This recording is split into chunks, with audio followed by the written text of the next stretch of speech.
உங்கள் ஐஎம் டிவியில் இது நமது சபைகளில் ஒலிக்கின்ற உயிரோட்டும் பாடல்கள். ரெவரண்ட் டாக்டர் இம்மானுவேல் சுந்தர்ராஜன் அவர்களின் அப்பாடல்களுக்கு பலர் பல காலங்களிலே ராகம் தந்து உயிர் ஊட்டினார்கள். பாடல் பிறந்த கதைகள். பாடல் எழுதினவர்களுடைய வாழ்க்கை வரலாறு நிகழ்ச்சியை கேட்டு பரவசமடையுங்கள். வணக்கம். கர்த்தர் உங்களோடு இருப்பாராக. உங்களுக்கு சமாதானத்தை தருவாராக. எப்பொழுது நான் உங்களோடு கூட கலந்து பேசிக்கொள்ளக்கூடிய வேதத்தை பாடல்களை ஞானப்பாடல்களை எழுதின தேவ மனிதர்களிலே பெர்னார்ட் கிளேர்வாக்ஸ் என்கிறவர் 1125 ஆண்டு பிரான்ஸ் நாட்டிலே கிரீனோபிள் மலைப்பகுதியிலே லாகிராண்டி சாட்ரூஸ் என்னும் கிறிஸ்தவ துறவிகள் மடத்தில் இருந்தது. அந்த மடம் இருந்த இடம் இயற்கை அழகும் காட்சிகளும் நிறைந்த இடம். அந்த மடத்தில் இருந்த துறவிகளில் ஒருவர் பெர்னார்ட் கிளேர்வாக்ஸ் என்பவர். கிளேர்வோ அல்லது கிளேர்வாக்ஸ் என்பவர். அவர் மடத்திற்கு செல்லும்போது ஒரு அழகிய குதிரையில் சவாரி செய்வது வழக்கம். ஆயினும் அவர் செல்லும் பாதையில் உள்ள இயற்கை காட்சிகளை கண்டு கழிக்க அவர் மனம் விரும்பியதில்லை. ஏனெனில் அவர் மனதில் எப்போதும் ஆவிக்குரிய சிந்தனைகளே நிரம்பியிருந்தது. ஒரு முறை அவர் ஜெனீவா ஏரிக்கரையில் வழியாக சவாரி செய்து தனது இருப்பிடத்தை சேர்ந்தவுடன் நண்பர் ஒருவர் ஏரியின் காட்சி எப்படி இருந்தது என அவரை கேட்க, அவர், அந்த ஏரியை பற்றி கேட்கிறீர்கள், நான் ஏரி ஒன்றையும் காணவில்லையே என பதிலளித்தார். அவர் மனசு வேற எங்கே இருந்து நல்லது பார்க்கவே இல்லை. ஏனெனில் அவர் எப்போதும் பரலோகராட்சியத்தை குறித்தே தியானம் செய்து கொண்டிருப்பார். இவ்விதமாக அவர் ஆண்டவரின் அன்பை குறித்து தியானம் செய்து கொண்டிருக்கும்போது இயேசுவே உம்மை தியானித்தால் என்னும் பாடல் அவர் மனதில் உருவானது. பார்த்துக்குங்க. இவ்விதமாக அவர் ஆண்டவரின் அன்பை குறித்து தியானம் செய்து கொண்டிருந்தார். அவர் மனதில் உருவாகின சங்கீதம் 104:34 தாவீது பாடினது போல ஆண்டவரை தியானிக்கும் தியானம் அவரது உள்ளத்திற்கு இனிமையாயிருந்தது. அதை கனியச் செய்தது. இப்பாடல் முதலில் லத்தீன் மொழியில் எழுதப்பட்டு எட்வர்ட் காஸ்வால் என்பவரால் 1850 ஆங்கிலத்தில் மொழிபெயர்க்கப்பட்டது. இப்பாடலை எழுதிய பரிசுத்த பெர்னார்ட் கிளேர்வாக்ஸ் என்பவர் 1091 ஆண்டு பிரான்ஸ் நாட்டில் பர்கண்டி மாகாணத்தில் பாண்டியன் கிராமத்தில் ஒரு பிரபு குடும்பத்தில் பிறந்தார். பிரபு குடும்பத்திலிருந்து தேவ ஊழிய மனுஷனாக வந்தது எனக்கு தெரிந்த அளவில் பிஷப் நியூபிகின் என்பவர் பிரபு குடும்பத்திலே பிறந்து வளர்ந்தவர். அது நம்ம சொல்லப்போனால் ராஜ குடும்பத்திலே பிறந்து வளர்ந்தவர்.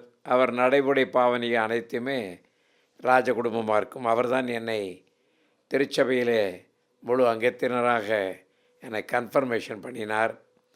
நான் தியாலஜி காலேஜில் படித்து முடித்த பிறகு அந்த செமினரியிலே அந்த வருஷம் 68ஆம் ஆண்டு கான்வகேஷனுக்கும் கிராஜுவேஷனுக்கும் அவரைத்தான் அழைத்திருந்தார்கள்.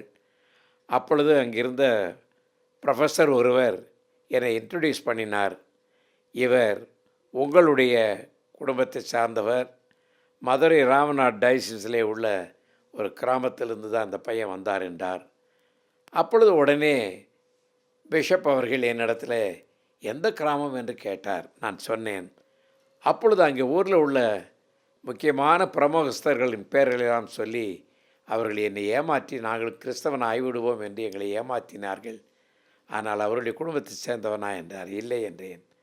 அப்பொழுது சொன்னார், கர்த்தர் உன்னை தெரிந்து கொண்டார், நான் பெருமைப்படுகிறேன் என்று கண்ணீர் மல்க பேசி அவரும் நானும் சேர்ந்து படம் எடுத்து அந்த வருஷம் அந்த லைட் ஆஃப் லைஃப் பத்திரிகையிலே எங்களுடைய 2 பேருடைய படமும் வந்தது. அவர் என்னை நம்ப நேசித்தார். அதுமுறை நான் சென்ட் ஜான்ஸ் சர்ச் என்கிற ஃபோர்ட்டில் நான் ஐயராக பணி ஏற்றபோது நான் அவருக்கு கடிதம் எழுதினேன். நான் இந்த திருச்சபைக்கு போதகராக நியமிக்கப்பட்டிருக்கிறேன் என்று. அவர் என்னுடைய வாழ்த்துக்கள் என்னுடைய பேராசையை நிறைவேற்றினது. எப்படியாகிலும் ஒரு தேவ மனுஷன், மிக சிறந்தவர் என் குடும்பத்திலிருந்து வர வேண்டும் என்று எழுதி நினைத்திருந்தேன். அதில் நீ வந்திருக்கிறாய், ஆகவே நான் உனக்கு வாழ்த்துதலும் என்னுடைய ஜெபம் என்று எழுதினார். நான் 1992 எழுதினேன். பெரியமானவர்களே, அவரை என்னை சொந்த குடும்பத்துக்கு சேர்த்து கொண்டார். அவர் வாரிசிலிருந்து ஒருவர் வர வேண்டும் என்று விரும்பியிருந்தார். நான் வந்தேன் என்று அவர் மகிழ்ச்சி அடைந்ததற்காக கர்த்தருக்கு நானும் நன்றி சொல்லுகிறேன். பெர்னார்ட் கிளேர்வாக்ஸ் ஒரு ராயல் ஃபேமிலி சேர்ந்தவர், ஒரு பிரபுவின் குடும்பத்தை சார்ந்தவர். ஆகவே அந்த பிரபுவின் குடும்பத்திலே நானும் சேர்ந்திருக்கிறேன் என்பது எனக்கு மகிழ்ச்சியாக இருக்கிறது. 22 வயதாக இருக்கையிலே லாகிராண்டி சாட்ரூஸ் என்னும் துறவி மடத்தில் சேர்ந்து தனது திருப்பணியை ஆரம்பித்தார். அங்கு சேர்ந்த 3 ஆண்டுக்குள் அவரது ஊக்கமான உழைப்பினாலே, முன்மாதிரியினால வாழ்க்கையினாலே ஏராளமான பேர் மடத்தில் சேர்ந்து மடம் மிக முன்னேற்றம் அடைந்தது. அவருக்கு பல உயர் பதவிகளும் பரிசுகளும் வழங்கப்பட்டன. ஆனால் அவற்றையெல்லாம் அவர் மறுத்து தம் வாழ்க்கை முழுவதையும் ஆசிரமத்திலேயே கழித்தார். ஜெர்மனி, இங்கிலாந்து, பிரான்ஸ் நாட்டு மன்னர்களும் ரோமாபுரியில் உள்ள போப்பாண்டவரும் இவரது ஆலோசனையை அடிக்கடி நாடினார்கள். கேட்டுக்கங்க, நீங்கள் தேவ மனுஷனாக இருக்கிற போது உங்களை தேடி அரசனே வருவான். போப்பாண்டவரே வந்திருக்கிறார். பிரான்ஸ் நாட்டு மன்னர் வந்திருக்கிறார். ஜெர்மனி, இங்கிலாந்து நாட்டு மன்னர்கள் வந்திருக்கிறார்கள். நீங்கள் தேவ மனுஷர்களாக இருக்க வேண்டும். பின்பு மார்ட்டின் லூத்தர் எனும் சீர்திருத்தவாதி பரிசுத்த பெர்னார்ட் குறித்து நான் கேட்டு அறிந்த கிறிஸ்தவ துறவிகள் எல்லாரையும் விட இவரே மிகச்சிறந்த பக்திமான் என போற்றி இருக்கிறார். பிரியமானவர்களே, நீங்கள் கெட்டவன் என்று ஒரே நாள் ஆயிடலாம். ஆனால் பரிசுத்தமான், பக்திமான், சன் ஆஃப் ரைச்சஸ்னஸ் என்கிற பட்டங்கள் நீங்கள் அனுதினமும் வாழ வேண்டியது. கர்த்தர் தான் உங்களுக்கு உதவி செய்ய வேண்டும். கர்த்தருடைய பிள்ளைகளாக இருக்க வேண்டும். நீங்கள் பிஷப் ஆகிட்டீங்க, டாக்டர் ஆகிட்டீங்க, ரெவரண்ட் ஆகிட்டீங்க, சபையும் கிடையாது, ஒன்றும் கிடையாது. என்னய்யா இந்த மாதிரி பைத்தியக்காரத்தனமான நிலவரம்? பக்திமாயன் ஆயிட்டீங்க. உங்கள் பக்தியையும் உங்களுடைய ஜெபத்தையும் நாடி ஜனங்கள் வருகிறார்கள் என்று சொன்னால் அது மேன்மையானது. ஆனால் இந்த மாதிரி கெட்ட பேர்லாம் எடுக்கக்கூடாதுங்க.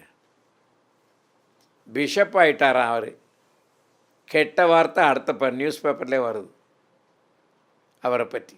இவர் எவ்வளோ கொள்ளை அடிச்சுக்கிறாரு, எப்படி சொகுசான பயணம் செய்கிறாரு, எப்படி வீட்டை சொகுசு வச்சுருக்கிறாரு, தன் சொந்தக்காரர்களுக்கு எப்படி வேலை வாங்கி கொடுக்குறாரு, அவங்களுக்கெல்லாம் எவ்வளோ பணம் ஆக்குறாரு. அப்புறம் இவருடைய நடத்தை சரியில்லை, இவர் பொய் சொல்லுகிறவர், திருட்டுத்தனம் பண்ணுகிறவர், கொலைபாதகர் என்றெல்லாம் பேர் பத்திரிகையில் வருகிறது. அது கேவலம் இல்லையா? இது பரலோகராஜ்யத்தில் எழுதி வைக்கப்பட்டு விட்டது. நீங்கள் மறந்துருப்பதற்கு சான்ஸே இல்லை. ஆகவே நான் இந்த கிளேர்வாக்ஸுடைய வாழ்க்கையை பற்றி உங்களுக்கு சொல்ல விரும்புகிறேன். இயேசுவே உம்மை தியானித்தால் என்னும் பாடலை குறித்து டேவிட் லிவிங்ஸ்டன் என்னும் புகழ்பெற்ற மிஷனரி எழுதியிருக்கிறார். செயின்ட் பெர்னார்டு எழுதிய இந்த பாடலானது ஆப்பிரிக்காவின் அகன்ற காடுகளில் நான் சுற்றி திரியும் போது என் காதுகளில் தொனித்து கொண்டே இருந்தது. நான் மிக பிரியமாக பாடும் பாடல்களில் இது ஒன்று. பெர்னார்ட் கிளியர்வாக்ஸ் என்பவர் எழுதின பாடலும் அதனுடைய ராகமும் இரத்தம் காயம் குத்தும் ஜீவாதிபதி ஜோதியே எனும் பாடல்களாகும். இவர் பல ஆண்டுகள் நற்பணி புரிந்து 1153ஆம் ஆண்டு தமது 62வது வயதில் காலமானார். ஆண்டவருக்கு பிரியமாக வாழ்ந்து காலமானார் என்றால் அவர் வாழ்ந்து கொண்டு இருக்கிறார் என்று அர்த்தம். நீங்கள் உங்களுக்கு நரம்பு பிடிச்சிக்கிடுச்சு, கால் வலி பிடிச்சிக்கிடுச்சு, வயிற்று வலிக்குது, கண் பார்வை தெரியல, இந்த மாதிரியெல்லாம் ரிப்பேர் ஆகிக்கிட்டு கர்த்தருக்கு ஊழியம் செய்ய முடியாது. பிரியமானவர்களே, கர்த்தருக்கு பிரியமான சரீரம், தேவன் வசிக்கும் இல்லமாக உங்கள் சரீரம் இருக்க வேண்டும். அருமையான தேவனுடைய வாழ்க்கையை செய்வதற்கு தேவன் நம் உள்ளத்திலே தங்கி நாம் அவரை சுமந்து தெரியும் தேர்களாக. நம்ம இந்தியாவில் சாமியை மேலே வச்சு, ஒரு சின்ன பொம்மையை மேலே வச்சு ஆயிரக்கணக்கான பேர் இழுத்து கொண்டு ஜோடித்து வர்ணனை பண்ணி முன்னாலே வாத்தியங்கள் வாசிக்க டான்ஸ் ஆட கொண்டு போகிறார்களே அந்த சின்ன பொம்மையை. அப்படி இல்லாமல் ஜீவனுள்ள மகா சர்வ வல்லமையை ஆனவரை இருதயத்தில் வைத்து நம்முடைய சரீரமானது தேர்களாக சப்பரங்களாக இழுத்து செல்லக்கூடிய வாழ்க்கையை நாம் அனுபவிக்க வேண்டும் என்று தேவன் நம்மை விரும்புகிறார். அப்படிப்பட்ட ஜீவிய வாழ்க்கை தான் கர்த்தர் நம்மிடத்தில் தேடுகிறவர்களாக நான் வாழ வேண்டும் என்று உங்களை ஞாபகப்படுத்துகிறேன். நான் அப்படிப்பட்டவர்களை வாசிக்கும்போது எனக்கும் ஒரு பெரிய பேராசை ஏற்படுகிறது. இவர் மிகுந்த பக்தி நிறைந்த தேவனே என்று நான் நம்புகிறேன். கர்த்தர் நம்மை இப்படிப்பட்டவர்களாக அனுதினமும் ஆக்கி கர்த்தருடைய நாமத்தை மகிமைப்படுத்தி அவருடைய பரலோக ராஜ்யத்தை நம் மத்தியில் நம் மூலமாய் பரப்புவாராக. ஆமேன்.